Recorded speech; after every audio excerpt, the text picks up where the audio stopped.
என்றும் நம்முடையதான். நட பாதங்கள் நடக்க தயாரா இருந்தால் பாதைகள் மறுப்பு சொல்ல போவதில்லை.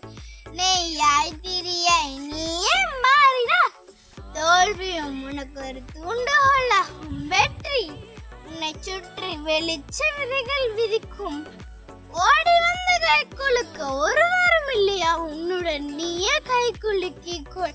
நீ தூங்கி விழுந்தால் பூமியே உனக்கு படுக்கையாகின்றன. நீ விழுத்தெழுந்தால் அதுவே உனக்கு பாதைகளாகின்றன. நீ விழுத்தெழும் திசையே பூமிக்கு கிழக்கு. உன் விரலில் ஒளியும் சூரிய விளக்கு. நட நாளை மட்டுமல்ல இன்றும் நம்முடையதான். நட. அனைவருக்கும் நன்றி.